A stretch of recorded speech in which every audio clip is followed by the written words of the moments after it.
Добрый день еще раз, уважаемые гости, уважаемые... Good afternoon once again, dear guests, distinguished colleagues, dear students.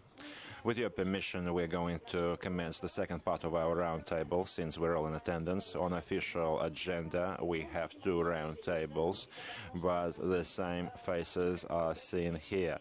There are not that many of us studying Japanese, politics and economics, and as real experts on Eastern languages, we study everything comprehensively, so I'm very happy to see some new faces who are obviously interested in a cultural exchange, the influence of the language on this cultural exchange, and I'm happy to begin our second part. So we're beginning with a report of our distinguished guest, Professor of MGIMO of Gurevich Tatyana Mikhailovna.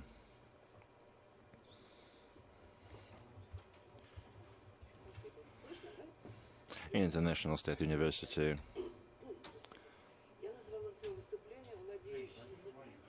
I called my language. A person who commands a language is a moderator of multicultural interaction. We are now talking a lot about multicultural communications and contacts. Supposing that the main point for the person, if he knows the grammar and the language, the words, this is basically quite enough. Many come to study the language and are limited only with that. But I'd like to pay attention to the fact that long ago it has been said, and we all know it's clear, that language doesn't exist outside the culture, outside the social combination of practical skills and ideas which characterize our way of life. So in other words, culture is everything that's necessary to know and understand, to behave acceptably with the members of the said community. And this is what we're trying to educate our students, apart from grammar and what is customary called learning Eastern languages. On the next slide.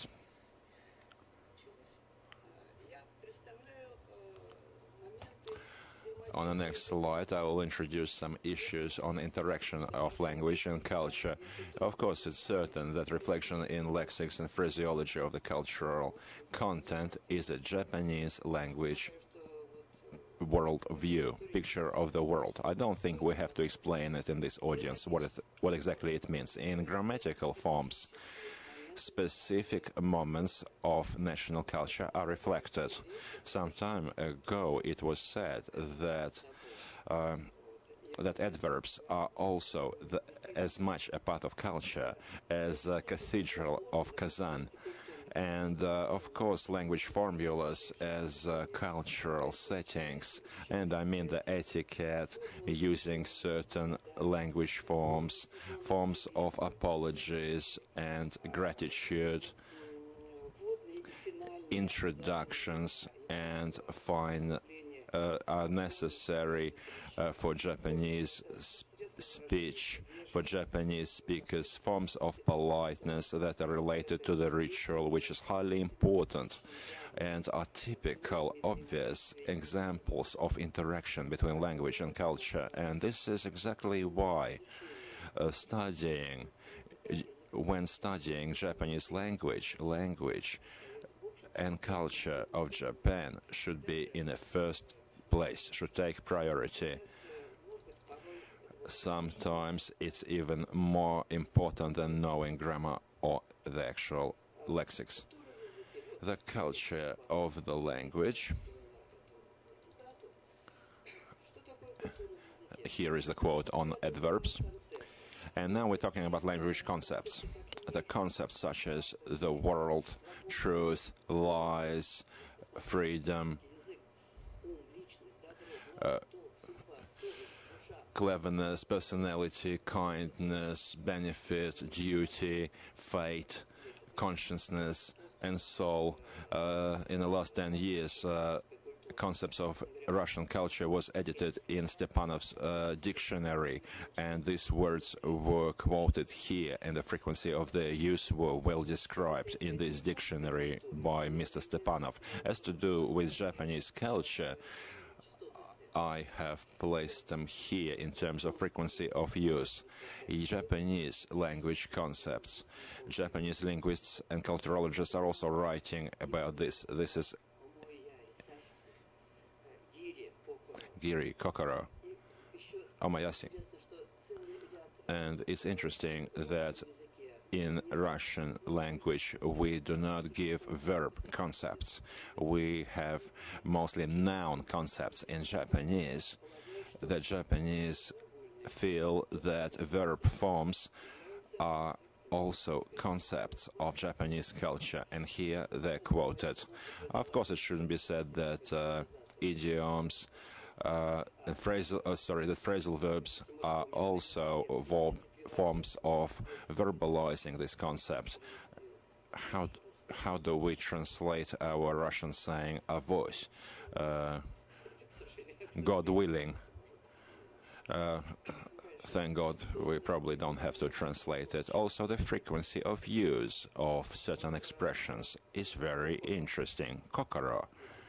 Speaking of kokoro and soul, and in Russian and in Japanese discourse, it is quite often used, whereas in English-speaking discourse, the words that are translated, these words are much more rarely used, and this is reflected in numbers, in statistics. Speaking of the culture of the language, it is my favorite idea. Look at the common lines running between the languages. Kokoro, the famous novel, is translated into Russian as the heart, and into other languages they left the word kokoro. They did not translate it to their own language, and here is the different content between the two languages. And of course it says it in all the dictionaries, but I really enjoy the idea that translation begins when dictionary ends. That's when translation begins. And it wasn't to no effect that this advertising in Japan for a school of English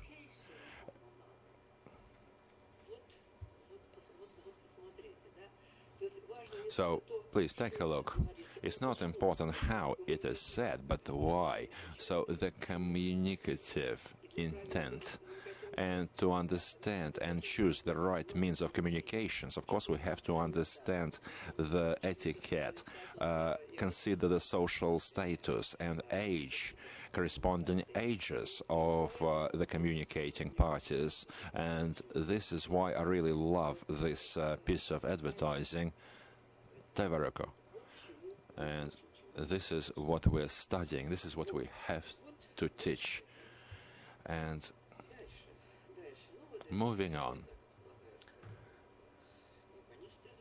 I think that there are many experts on Japan here who understand what Taichi Sakaya wrote in his book about Japan, what Japan represents, Hakeri Yogana Sinaikoto. The culture is what is not expressed clearly in words. And of course, I'd like to remember the Russian poet Tuchev, but I won't because it's too routine in our daily communication. So the culture is what could be, not always could be formulated with speech. And this is also one of the specifications of Japanese culture. Sakaya and Isibata also talked about it.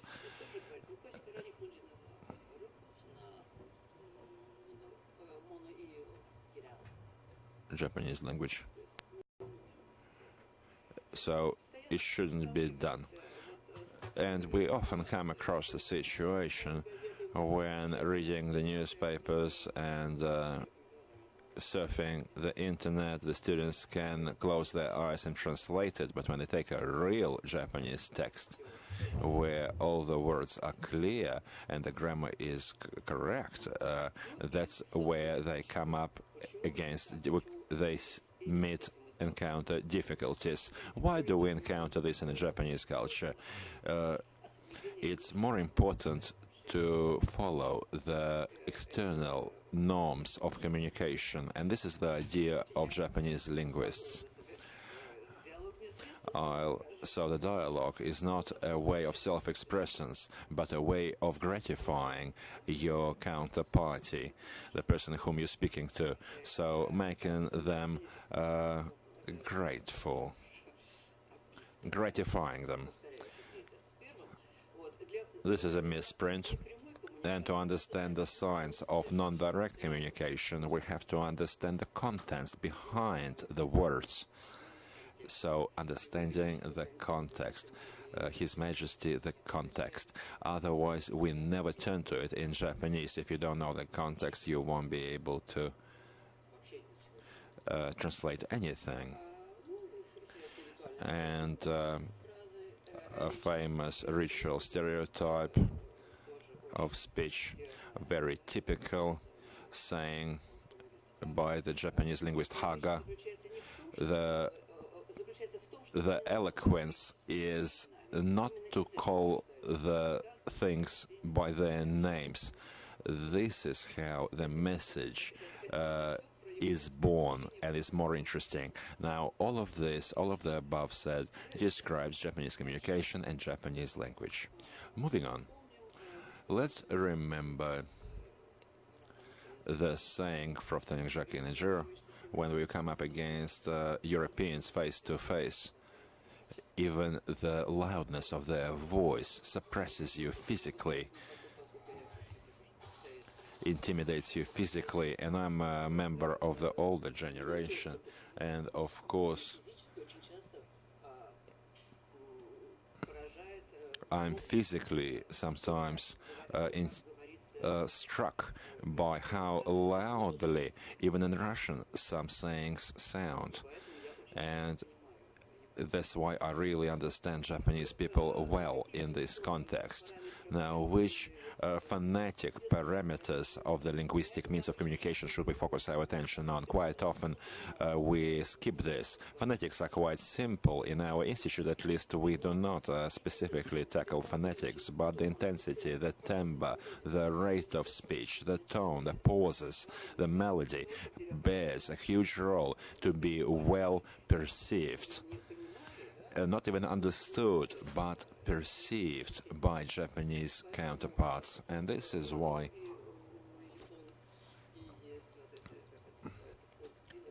Japanese pop divas that we often see on TV with these rough male voices, this is not typical for Japan, for Japanese speech, for Japanese discourse. This is completely different.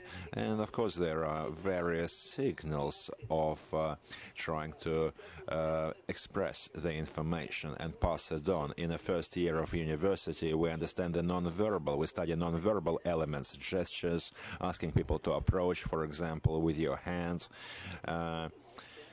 To be quiet, so different non-verbal forms of communication, pointing to their own nose, and modal verbs and the mimics express the attitude of the speaker and his assessment to the objects and events. Of course, they say that Japanese are not Italians, they're not that expressive, but actually 65% of the information is passed non-verbally and only 35% passed verbally. And this is also has been proven. So all of this should be considered, and we should be aware of that. Within this context, please excuse me, I'm also living in a modern world. Please allow me to advertise my own textbook, The Strategy and Tactics of Japanese Business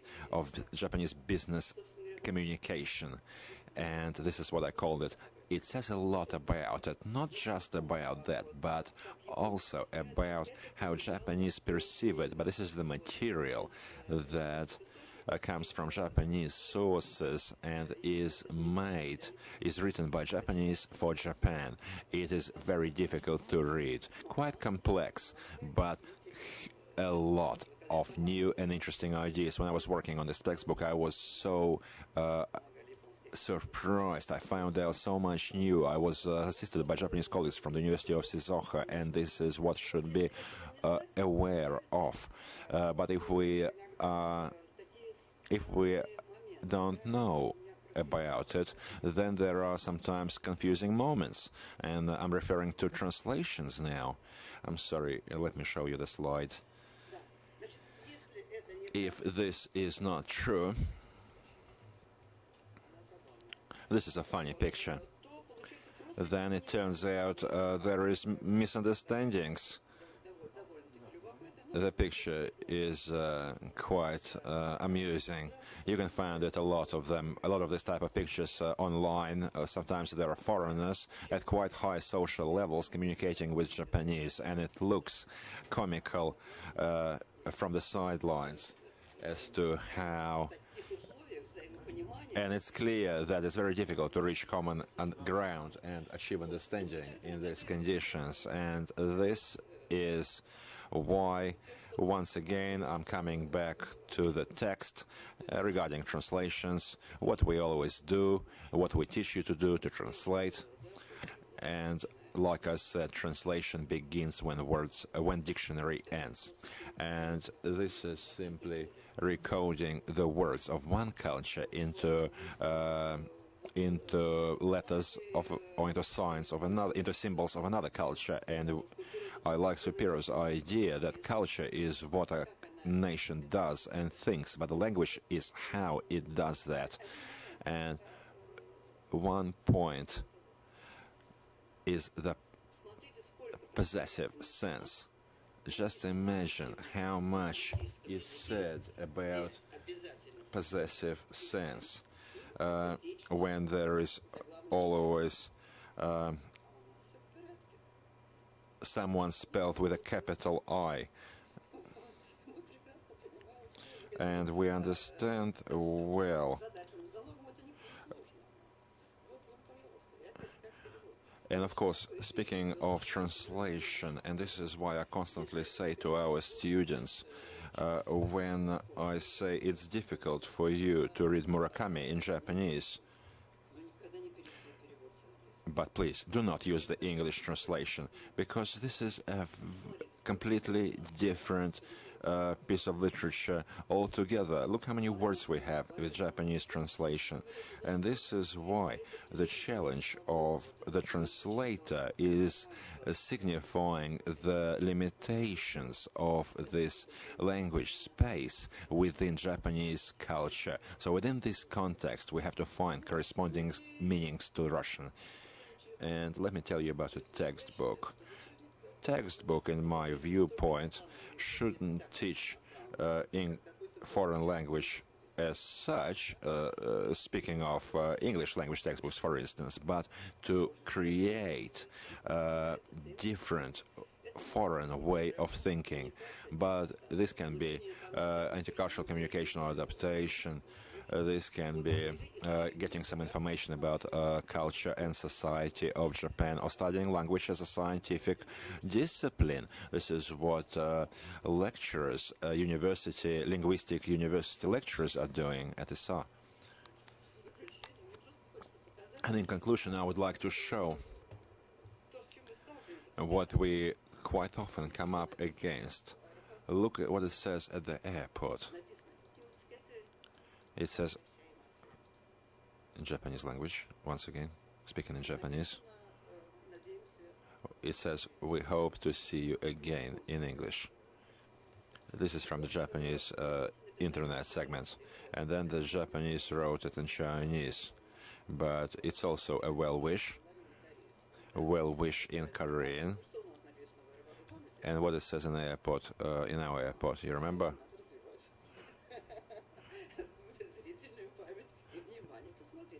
Please take a look at it next time you're at the airport. I won't remind you. That's all for me. I'm on the agenda. Thank you, Tatiana Pavlova, for your interesting report. Let's continue working in the same format, 1 or 2 questions follow after each session, and after the second presentation, we'll come back to the roundtable talk. If you have any specific questions for Tatiana Mikhailovna, please, now is the time to ask. Okay. Thank you very much, Karavina Yulia. I'm the teacher of the School of the East at Nyusha, and you talked about paralinguistical means, intensiveness of speech, the rate of speech, but when you said Japanese,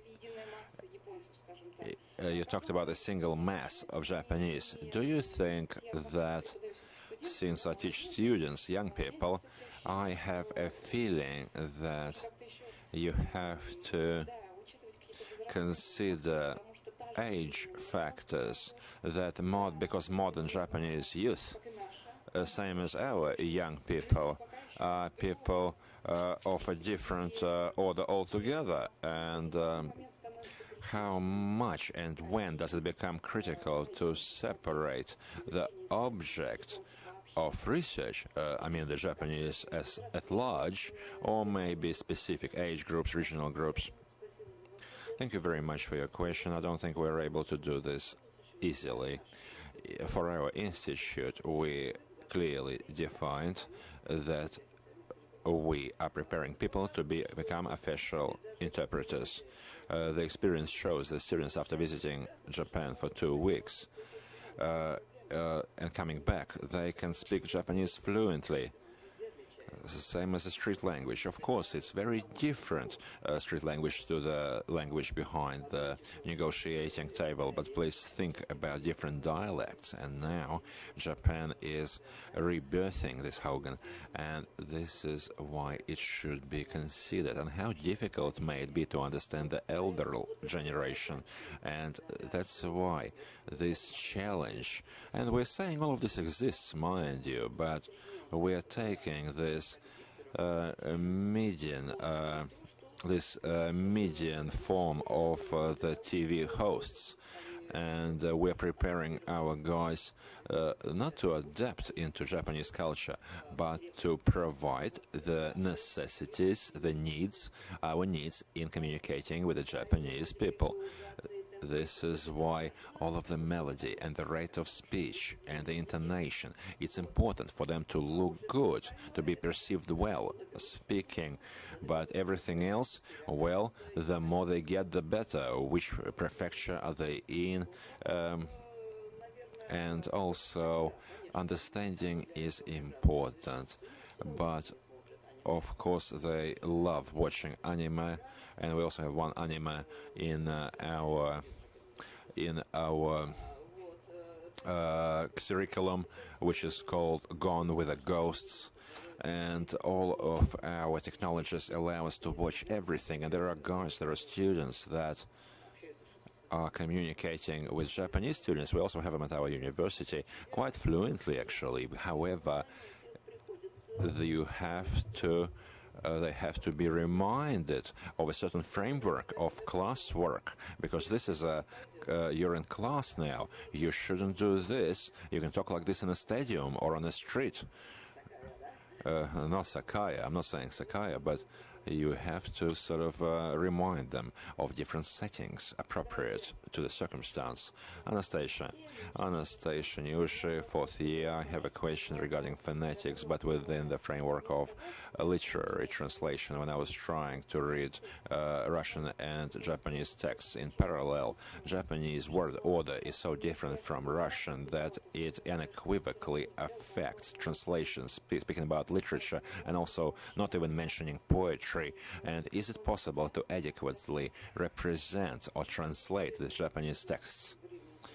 If our old, like Drevny sensei, taught us that good, adequate translation is when person reading in Russian can perceive the text the same as a Japanese reading it in Japanese, then this is a great skill. This is an art.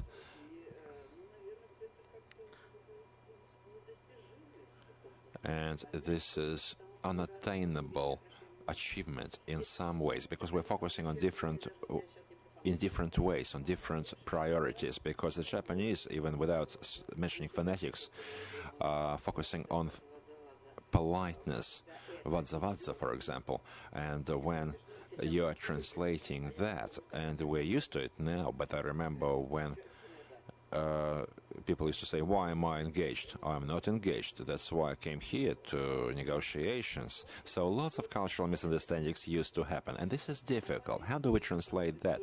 And phonetics, the different funny sounds, this is common for any language. But here we have a problem. We are not preparing translators of literature. We are trying to make sure that the speech is correct, grammatically correct, literally correct, that there are good rhythm, good intonation, and of course articulation, gestures, and phonetics. Thank you. Any more questions? Now, using the right of the moderator, please allow me to ask the question that Anastasia asked. Let me ask it from our Japanese guests. Now, the lady is speaking Japanese. Translation is suspended. 原則的にはできるか、すごく差が引いていますから、難しい問題ですね、難しい課題ですね、その移すのが。原則的には、安倍先生の、下前先生からさん、できますか、どう思いますか。То есть я перевела вопрос Анастасии. I translated the question of Anastasia. Is it possible, in principle, to do such a translation?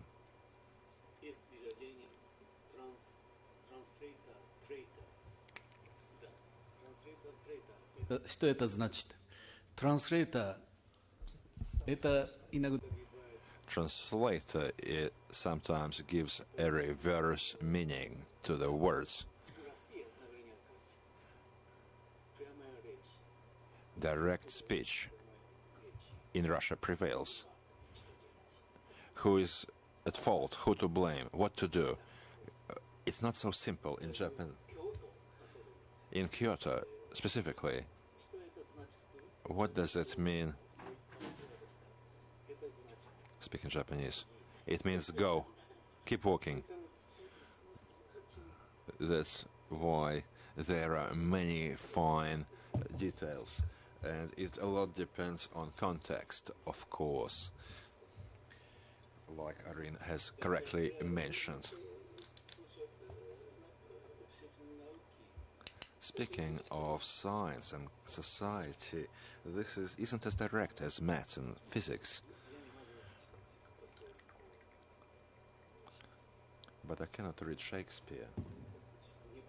This is impossible in Japanese. You cannot read it in a way that it isn't understandable.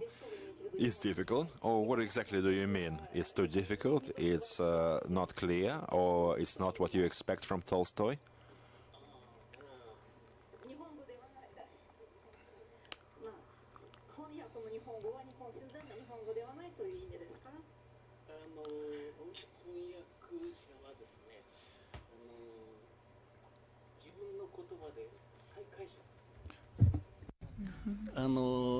有名な翻訳家の米原麻里さんという有名な翻訳家がいて、彼女は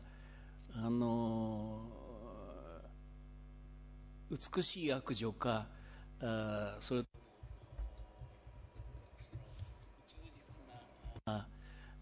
仕込めっていうと難しい。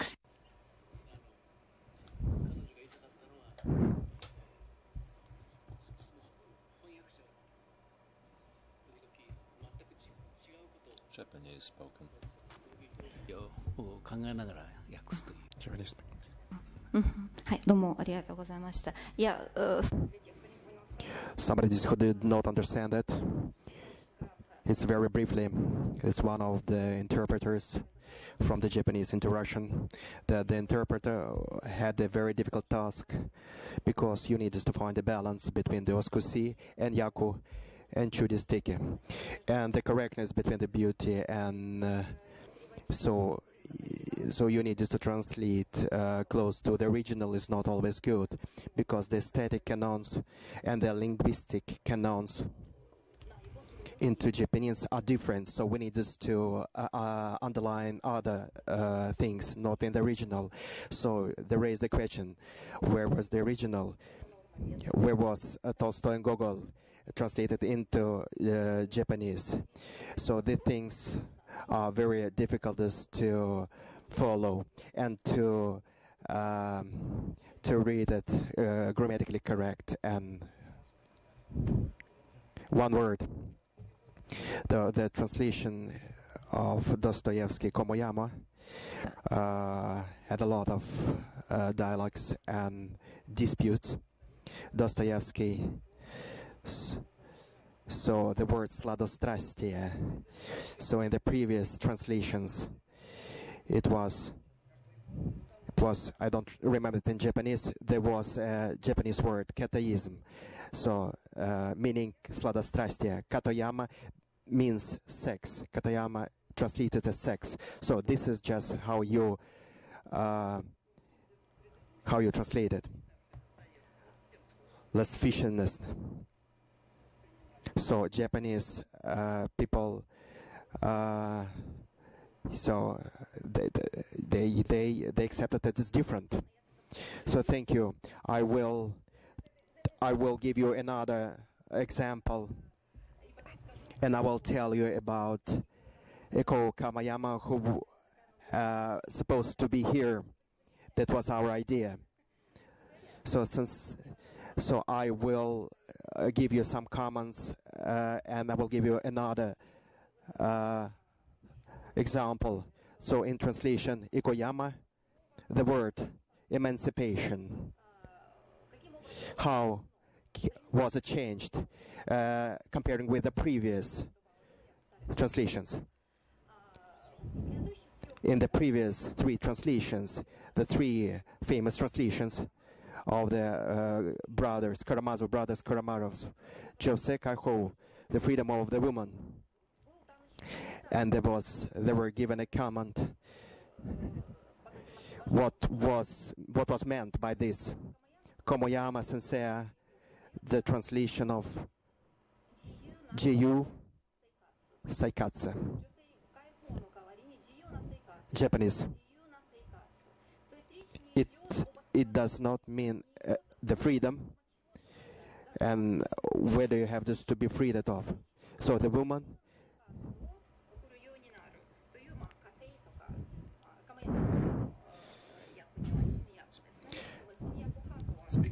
speaking Japanese.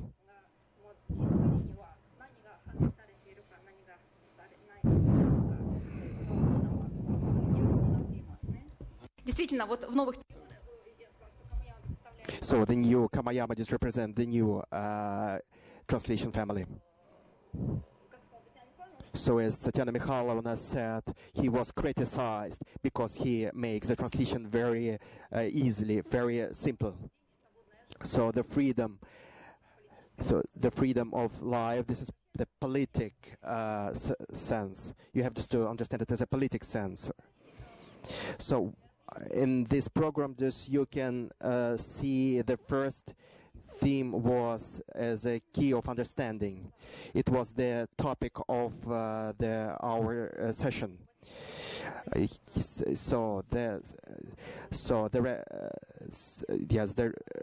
rector had just to be here, but he was not able just to come here. But actually, we expected him here with these comments.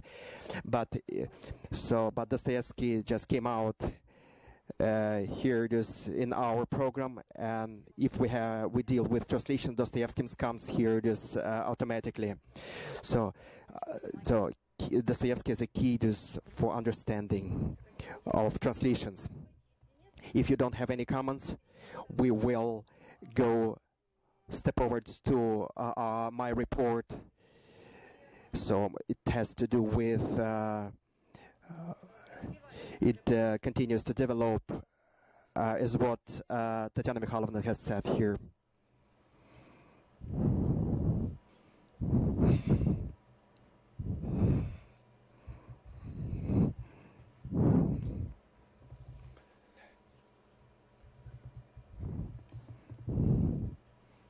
And now the name of my report will be later.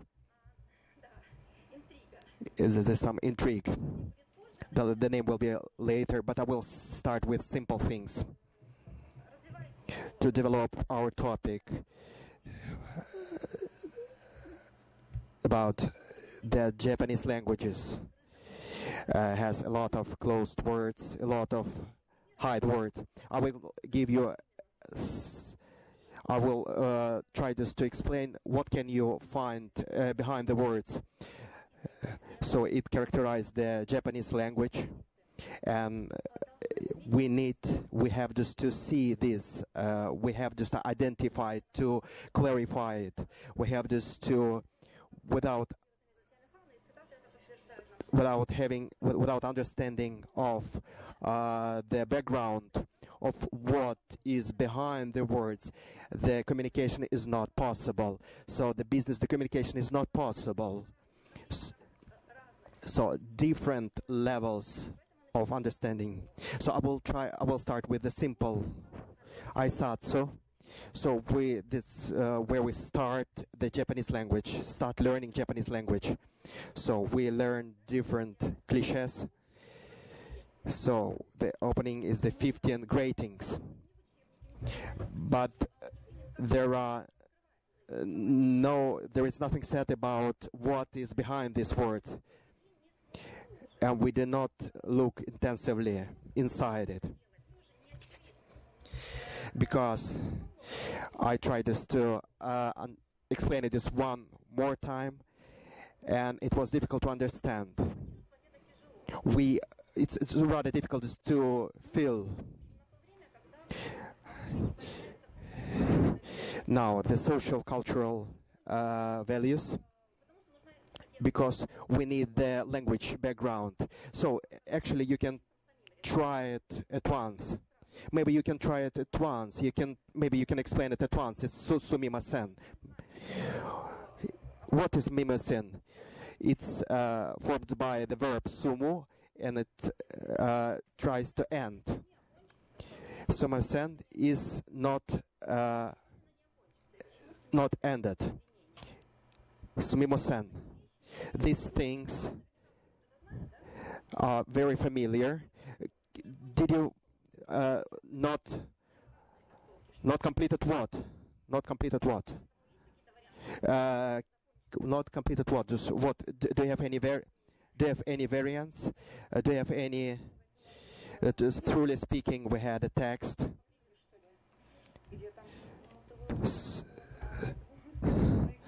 Sorry, this was our text on exams. The sumo was formed by another verb.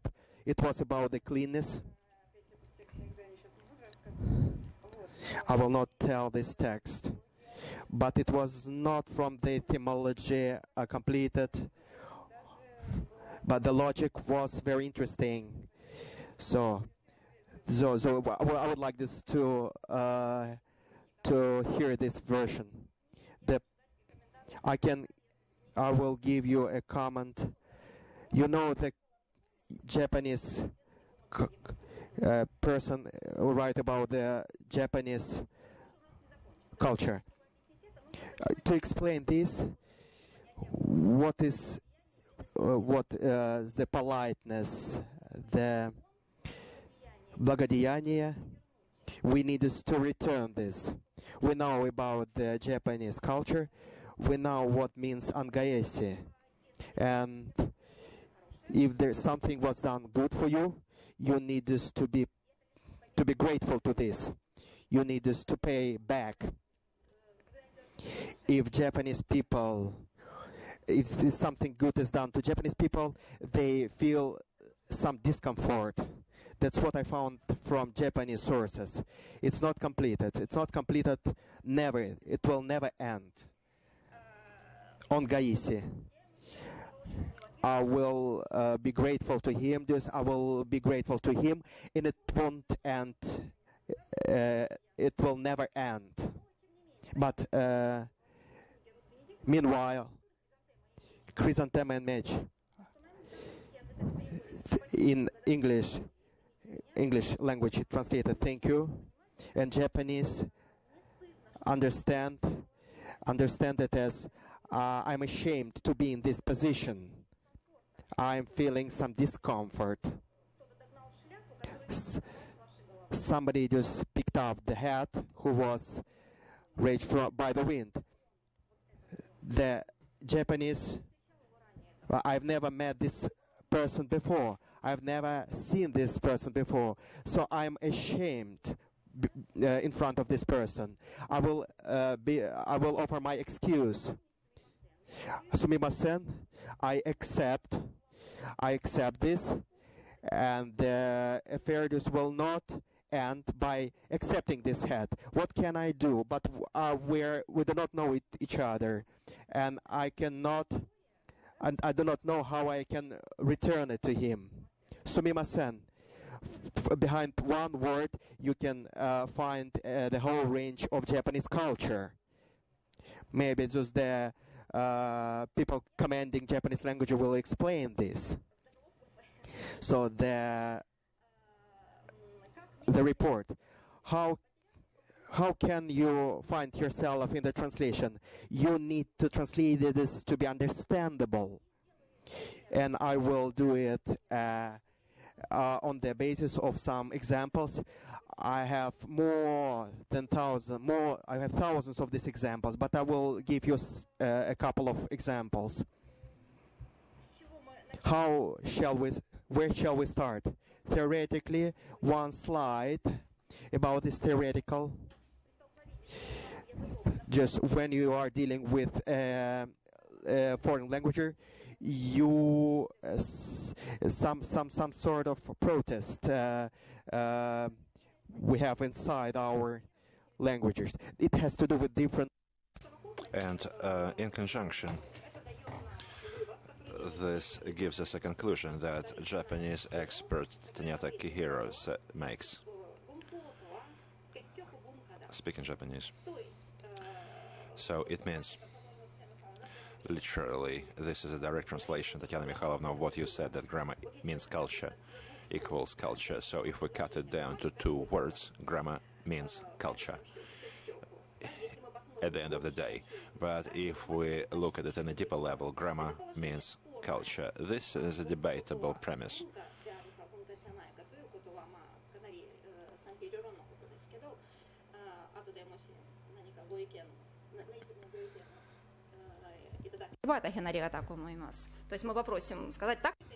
So we'll ask to say whether this is true or not, because not everyone agree with this statement. I would like to take one grammar category. I'm not going to tell you in terms of grammar what is transferability, but the understanding behind it. Because Tatiana Mikhailovna has mentioned Japanese culture a lot, and passive sense. Passive voice is also the Japanese view of the world. It's also a quote from Japanese culturologists. But transferability as a category of understanding, we understand that transferable verb is kudosi and zi. What is zi? For people who just began studying Japanese, what does it mean? It means touching the nose in Japanese. It means me, myself, the action when it occurs on its own. So accordingly, when we keep thinking about this premise, it turns out that the result is beyond our control, and this is very important to understand. Speaking in Japanese,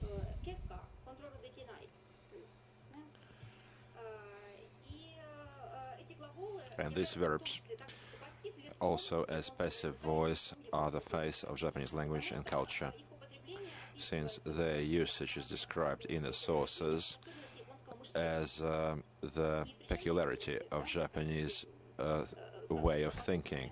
And why do I show Mount Fuji? Many of those of you who visited Japan for a day, week, 2 months, or a year had come across the fact that sometimes in the morning it turns out that Fuji can be seen. And if we look at this picture, I'll ask you, what can you see there? And before you reply what you see in the picture, I would ask you to pay attention to the way the question is structured. For us, it's a natural question. What do you see in this picture? It is an unnatural question for Japanese, because Japanese will translate this with the verb miyero. And all of you heard the situation when the Japanese are running past you in a corridor and saying miyero, miyero. Maybe last year when we came with a school delegation to Japan, lived in Hachiodzi, and in the morning we came to a canteen and everyone running around and saying miyero. What does it mean? Fuji-san miyero. No one is talking about themselves. I see Fuji. We talk about it.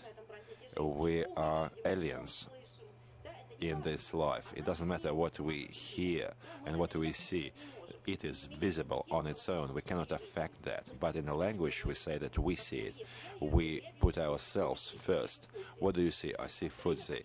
Whereas in Japanese it will sound like passive voice, mieru kukueru, and these fine details that we don't even pay attention to are actually display vividly the peculiarity of Japanese view of the world and Japanese way of thinking. And another classic case in point is I would like to show you. I showed it at the conference. Did I show some of the students? This is an expression which can be seen in Japanese textbooks. It's grammatically correct, and this expression says made tea. We understand how to translate it, to make tea, and we don't see anything that could confuse us. However, when I ask the Japanese whether they say that, ochao erero, when the lady host giving a cup of tea to the visitors, saying this, the Japanese said, yes, of course we say that. And this was a situation when we had some interns, some students, and I asked them this question, and they said, yes, it is used. And then I showed them the second variant. Tea came. Of course, it's better to say that, they say. Tea came, tea has brewed. Of course, tea has come is a rough approximation, but the difference here is between I made tea or the tea has arrived. So the main point is the tea has arrived. The visitors have tea. And who made the tea? This is a secondary issue. So using this passive voice in verbs is primary. And when we begin discussing it, and I asked the students, why do you say that first is correct? They started talking, they started debating. It was a difficult question. They began arguing. Why do we say that? Because I said, you do use it, don't you? You said you use it. And in our discussion, we came to gender roles in modern Japanese society, that a modern woman doesn't want to eliminate herself from the sentence as a subject. It doesn't want to be removed. It wants to define her role. She is the subject. She made that cup of tea. She is the subject. I made that tea, and I brought it here. So this discussion took us about 1.5 hours before arriving at that idea, and I'm jumping to the conclusion, just to display, just to underline how important it is to understand these fine differences, because a lot lies behind it. And I would also like to make another important point about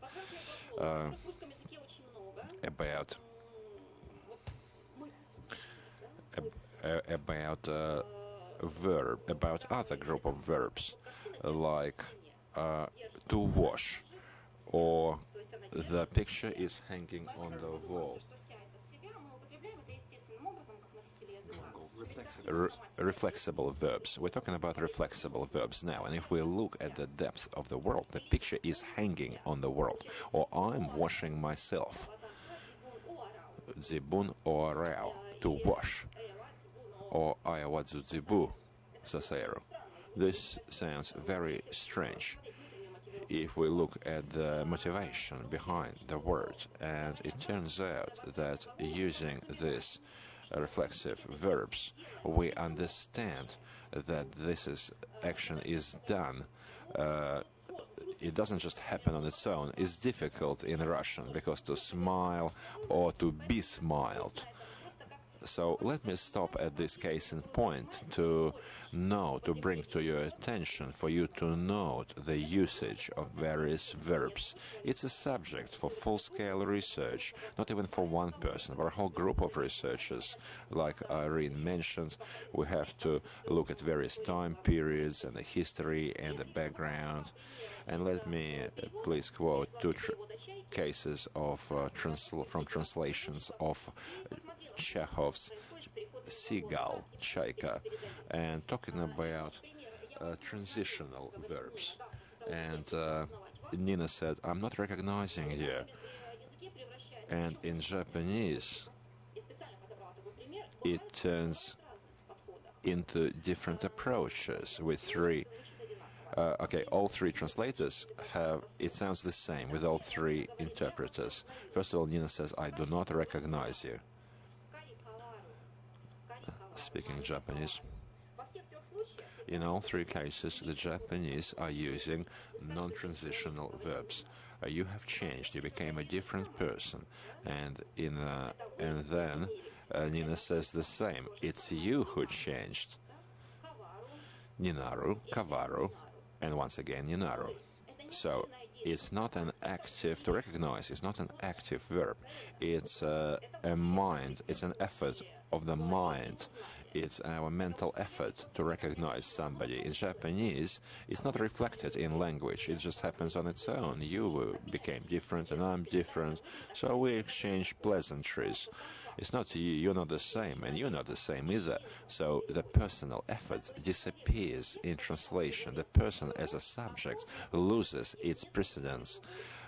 We simply say, you're different, and the reply is, yes, and you're different too. Another example is, your life touches me. And of course, Chekhov is highly metaphorical, and this is a work of literature. But to understand this case, we see that your love touches me, and if we translate it literally, it becomes Savaro, Foreiro, Zibuno, Savaro, Jibuno, Foreiro. This sounds very strange in Japanese, but we don't have the feeling of vacancy when we read a Russian text. This is a beautiful sentence from Chekhov that touches us to tears. Your love touches me, but in Japanese translation, no one touches no one. In Japanese translation says, arigatai, very grateful, thank you. Your attitude is very pleasant to me. I'm very happy with your pleasant attitude towards me. And also I'd like to focus your attention at the difference in the times, in the decades. First was 1960s, and the latest was 2014, Nomano Mutsuyoshi. Different epochs, different era, different people, different approach. Mutsuyoshi doesn't belong to the new school, but his translation is somewhat simplified, not in a negative sense of the word. He is more modern. So he splits long sentences into three parts to make it clearer. Because we sometimes get confused in Dostoyevsky's sentences.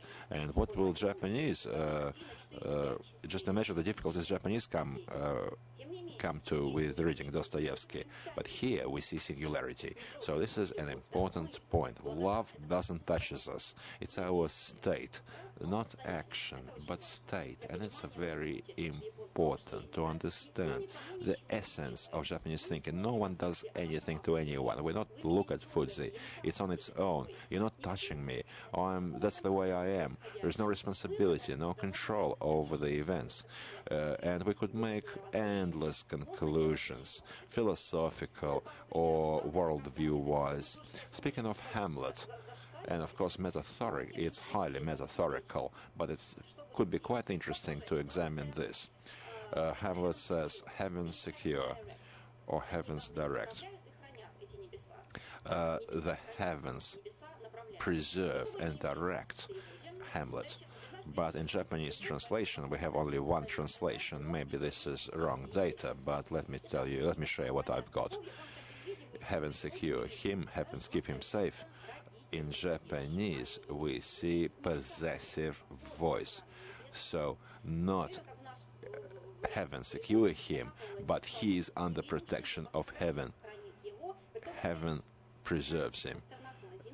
And we know that Pasternak and Lazinski are two completely different approaches. Lazinski translated his texts close to the original, and Pasternak created the text anew, and he has lots of discrepancies because it's a new work of literature, actually.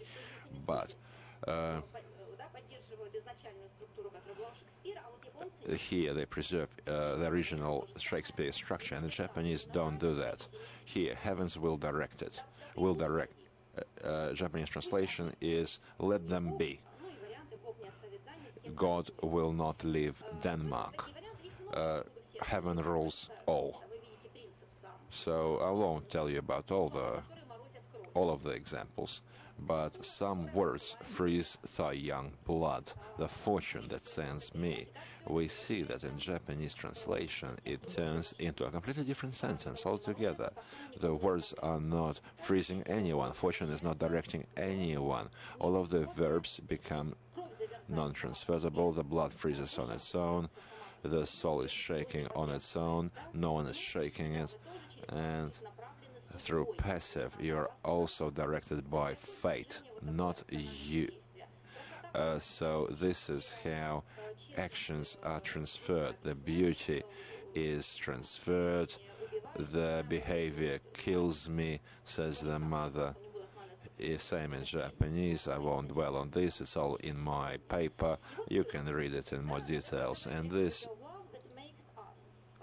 is the conclusion. This is the very ecstasy of love that makes us. And we see that in this work of literature, we are not going to pay attention, focus on what is accounted here, but look at the numbers.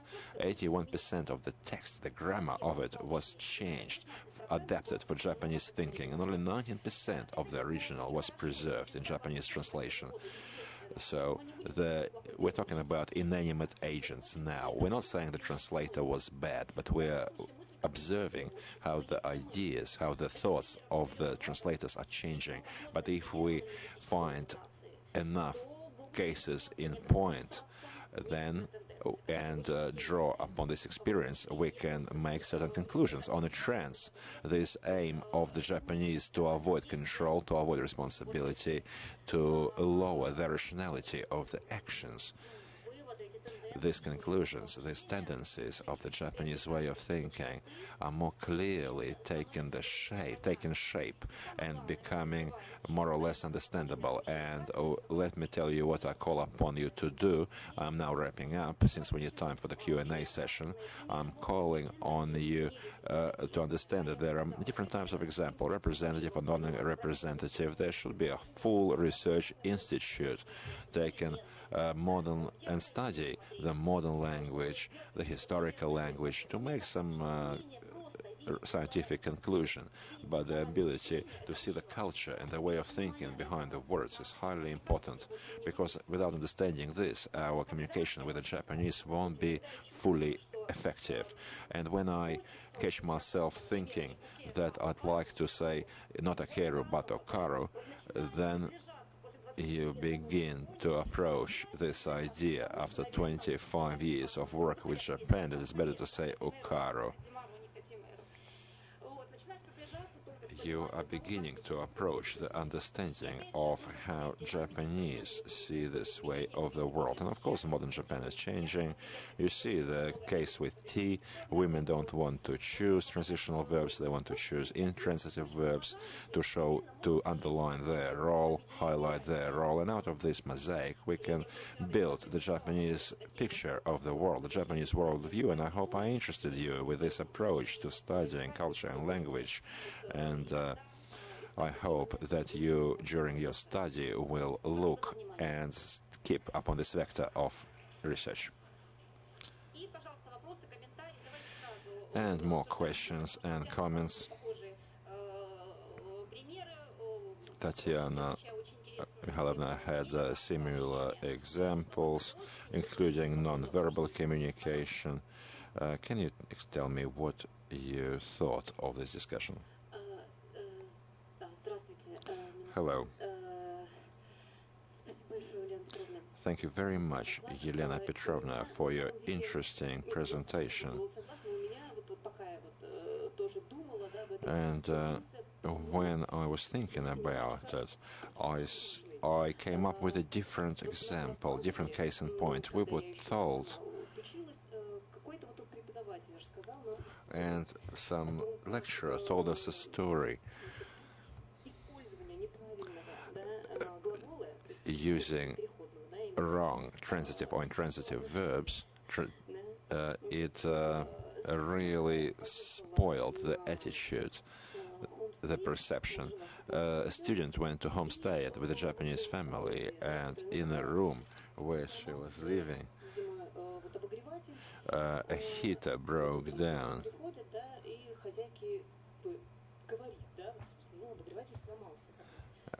And she says to the lady, to the host, the heater is broken.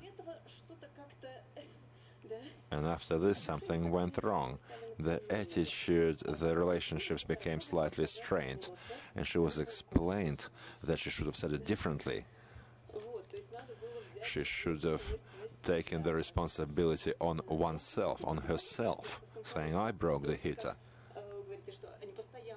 So you're saying they try to remove responsibility, but in this type of situations it's different. Someone is to blame. Although, obviously, the girl wasn't at fault, at any fault.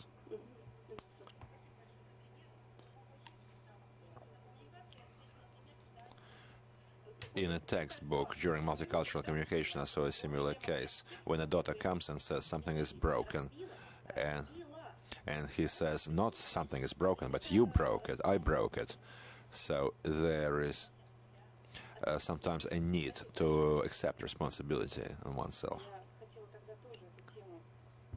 Про ответственность и контроль. Вот, Ульяна Петровна, вы сказали, что... And you, speaking of responsibility, Ульяна Petrovna, you said that using Didosi, Japanese are constantly removing themselves from the situation. И вы сказали, что таким образом они избавляются от ответственности и контроля. Не знаю, мне кажется, все-таки здесь не совсем, мое такое представление. То есть мы, конечно, So this is my understanding. мышление понимаем, что когда я и мое, то, соответственно, это зона моего. When I understand this is my and mine, I understand this is my zone of responsibility, and I accept it, it's logical to understand that I'm not accountable here, but it seems to me that something is more complex here.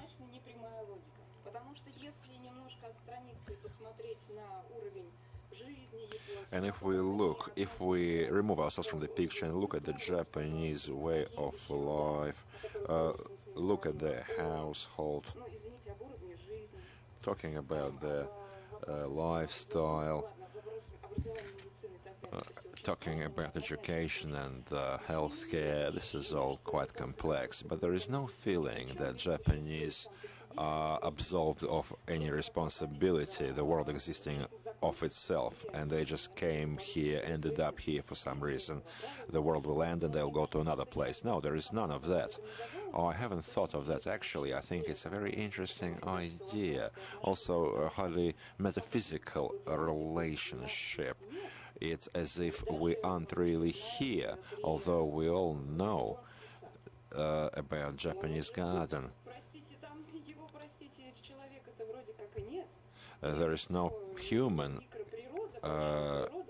action in there. This is a piece of nature recreated in a small space, but we know that every millimeter, that behind every millimeter of this garden there is a human hand.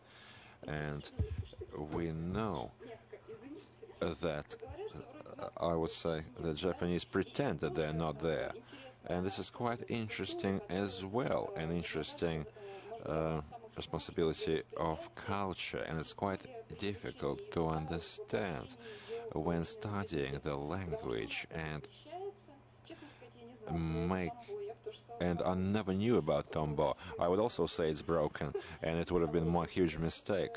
And this is why it's asymmetrical situations.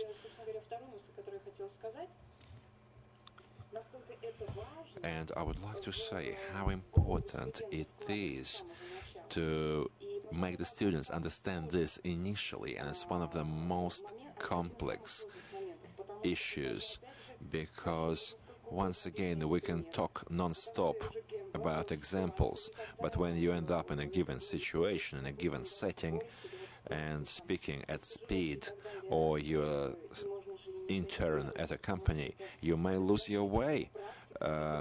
It's not even experience, it's shifting your mindset. And this is why the next stage we have to understand that Japanese, a lot of people study Japanese, but not many people learn it, because ultimately you come across the fact that you have to create alternative connections in your head and basically grow a Japanese brain.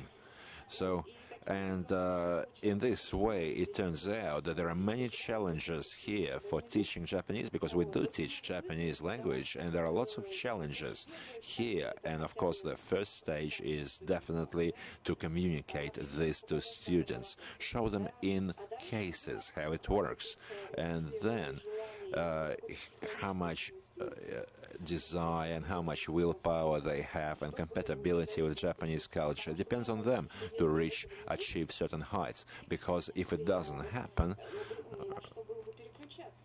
but they need something to switch to, but to use your brain to switch to something, you need to grow this brain initially. Thank you very much. It was a very interesting comment. You spoke of stages of creating secondary language personality. This is a different personality. There is an understanding, or in the method, there is a concept called creating a secondary personality, but this personality in Japanese language is a modern concept which is dissolved. And I'm not sure if there is a term about language personality in Japanese. Chukande is the term. This is an intermediate language. Speaking about second language in English.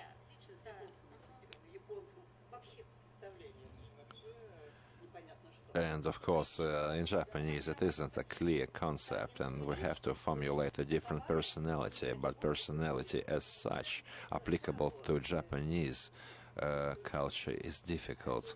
There's no kago, but only vago.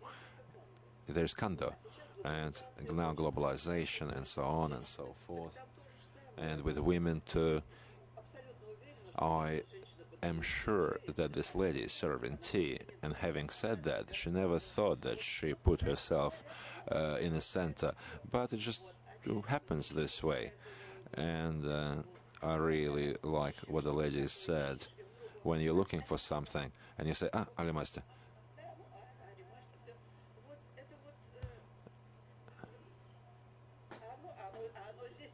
you're looking at it, you're looking for it, but it was always there. So you do have to change your mindset. And also, I'd like to be more careful about imaka, because simagoni and usoto is also possible there. It's also from a Japanese textbooks about iwakan, but surprising where it is about Japanese territories, we are missing this word. We don't have this word. Do we have an understanding about it?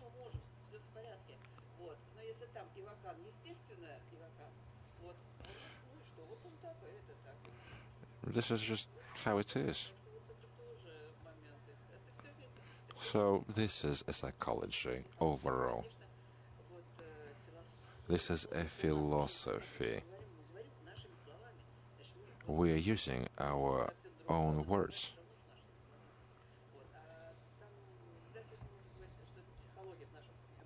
This is a philosophy in our understanding, and for Japanese, it is just, perception. That's the way they see, they view the world.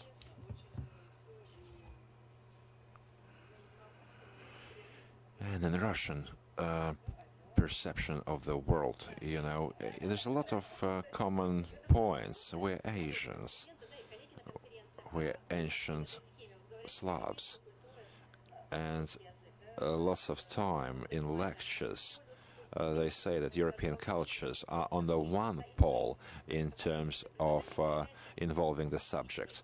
They say it rates, or il faut, il pleure in French, or there is it. In Japanese there is samui. Who is samui? What is samui? Doesn't matter. The sort of samui, maybe I'm called, or it's called there. So where is Russian language? It's somewhere in the middle. Our language is somewhere in the middle. Geographically, we're in the middle. We're in the middle everywhere. Even statistically, thinking of the cases of usage, it will be funny. English will have 100 cases of use, Japanese 5, and English 40. Even in numbers, this is surprising. This is amazing. This is unbelievable. Dear colleagues, will you have any more comments or questions? I have a question. Coming back to lack of subject and passive voice, can it be interpreted not in the sense of absolving responsibility, but because in Japanese culture there is a muga concept, which is called absolving yourself from the world and taking an objective part, understanding your role in a world differently.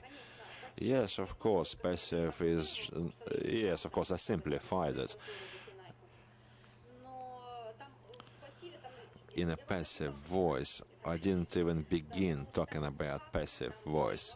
There was Itihatsu in Mayako, there was lots of everything. We haven't even begun speaking of Maivako, that my foot was stepped on, so I have to be pitied, not them. So this understanding of muga, thank you very much for that. It comes from Buddhist truth, from the very source of creation of Japanese state and identity and philosophy. These are muga, Mazurik, these are Buddhist principles. There is no me, everything is shifting. There is no stability and we're going to suffer. Well, let's hope suffering won't happen.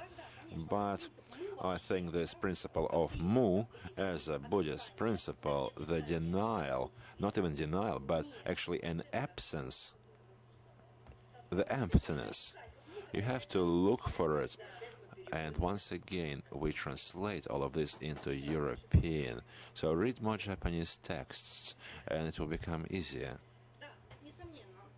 Unequivocally, those are all great comments. Thank you. So, the absence of that in principle, not absolving ourselves of responsibility, otherwise it wouldn't have been nice towards Japanese or ourselves. Not always use the passive voice will absolve you of responsibility. There are different cases. Yes, it's a different understanding of responsibility.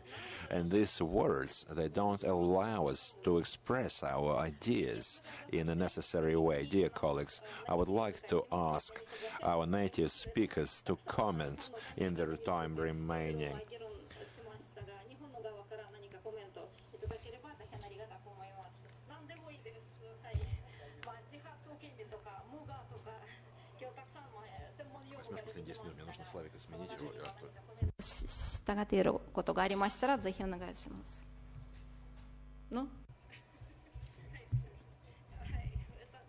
Hi. In Russian and in Japanese, the difference between Japanese culture and Russian and the European culture is Bog. Is the God. This is the only shaping creature of the world. and in our culture it's animism. So everything just has its own God. That's why nobody is blamed in our country.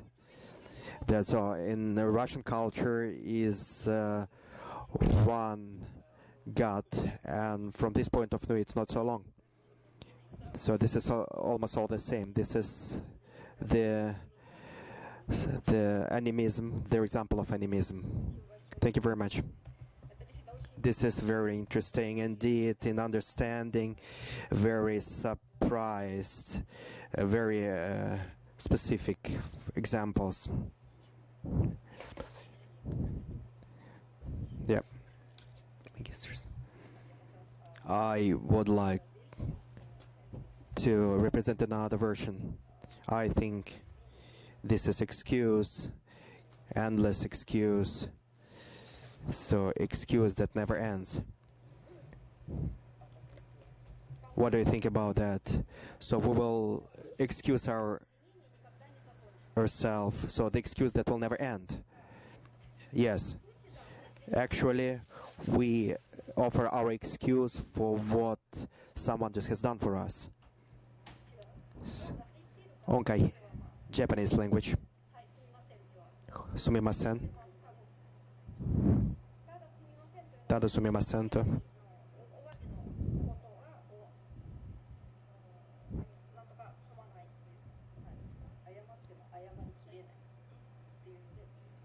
These are examples. I remembered one example of our I will be, this is all the same. I will offer my excuse you forever.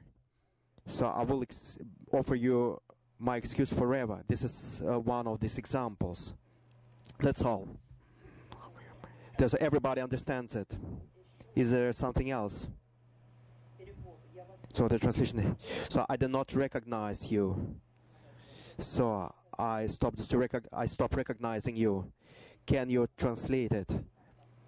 How can I translate it? So, atte nakata.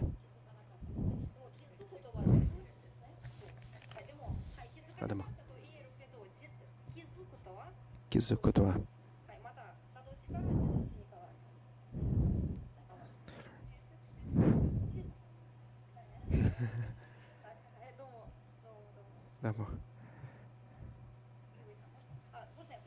Can I represent Magistran of the first course, of the first linguistic course? This is our university, so the student of the first course. Misochka. Sure, I will give you this name. Yes. I am returned from Tsukuba just after 10 years stay there. So these questions of intercultural communications are very interesting to me. So I'm engaged in these issues. I am now just in another culture. I'm coming from another culture, and now I'm here. I would like to thank you for this session. I'll try. I want us to discuss the intercultural communications. So this issue changes ourselves. So we cannot tell that the language picture. So the Japanese and Russian culture are static by itself. So they're changing, they're shifting. So it depends on the region. They're changing in time, and also they are changing in the process of communications. So each of these cultures, and that's why we cannot tell here about the process of intercultural communication. So there is one whole culture, someone is representing this culture, and so the Japanese culture, so the person will always changed in this culture. It's not only to touch the language or just to learn the grammar, but to prepare the person for intercultural communication. How shall he use this communication? How shall he behave himself in one or another environment? Should he behave himself in one particular environment? And so that the behavior just is not identical. So because the Japanese behavior is different, and someone who is speaking Japanese will accept it differently. So actually, so a person who is for a long period of time contacting, because we are communicating with different parties, so we are always changing. We always learn something from another culture, from another language, because it's always changing. How can you deal with these things? Do you know, do you have any thoughts about this? Actually, this is a very complicated topic.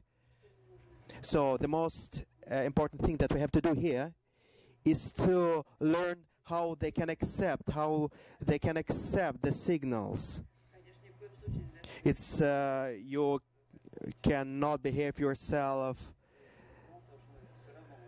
So we are Bakagaijin anyway.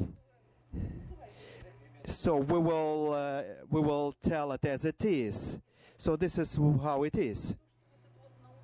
But learning this, it happens automatically. It happens when the person is open to communicate. We are behaving like small kids. So the small kids accept it automatically. So this is why. So actually, when we banned, so when Japanese band, when they were sitting behind at the back of their mothers, he knew from the very beginning that he has to bend himself this is the expressiveness of gratings. There are different levels of this. You cannot learn someone just to imitate, because people who do not accept it, it can be very ridiculous, like monkeys. So the most important thing is to learn what it is, the meaning of things. It depends on which environment he is going to work.